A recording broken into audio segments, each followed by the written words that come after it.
Meanwhile, the current commander-in-chief, President Biden, has avoided stepping in and commenting since Trump's indictment was first announced last week. For more on this, we're joined by NBC News senior White House correspondent Kelly O'Donnell. Kelly, good morning to you. So let's talk a bit about the strategy here. Biden avoiding discussion here. It seems like he's just trying to stay out of the way of the legal process.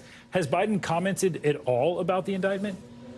Good morning, Stephen. The president has been asked a number of times about the indictment, and he has made a very conscious and clear choice to say that he is not going to talk about it. I was one of the reporters who asked him about this the other day, and clearly this is a decision the White House has made, that there is no need for the current president to wade into the issues involving the former president, especially a declared candidate for what could be a rematch of the presidential election of 2020 coming up in 2024. So they've made a decision that because the president is the head of government, that he's going to focus on the work in front of him and not get involved in that.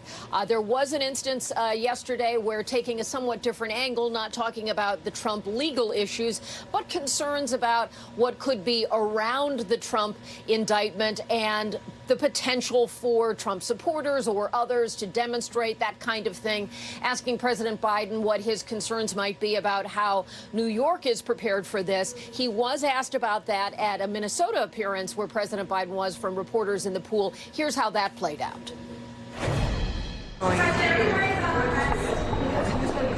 No, I have faith in the New York Police Department. Yes.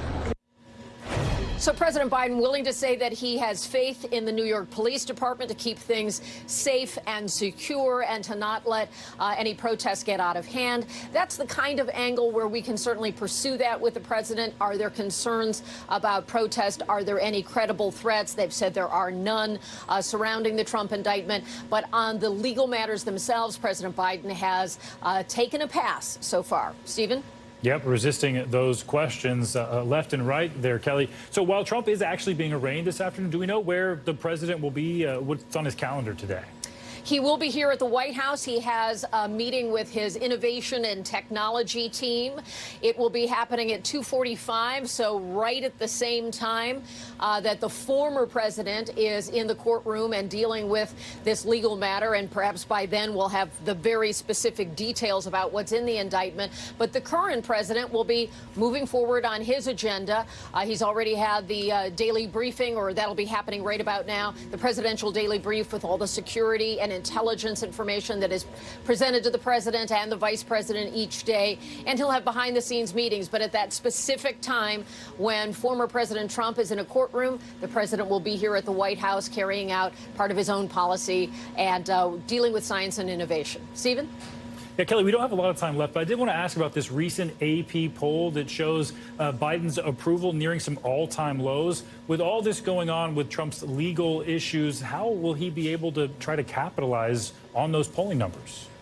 Well, certainly the current president is focused on trying to go around the country and talk about his economic agenda, talk about specific plans they're doing, and you'll see a lot more of that as we expect he will ramp up for what we anticipate will be a re-election campaign at some future point. He's also got foreign travel coming up and those kinds of things. The polls have been a challenge for President Biden throughout much of his time, and that's something they're accustomed to here, and they're just going to try to keep pushing on the policy issues. The politics of this current environment are certainly complicated. Stephen? Complicated, to say the least. Kelly O'Donnell, thank you. Thanks for watching our YouTube channel. Follow today's top stories and breaking news by downloading the NBC News app.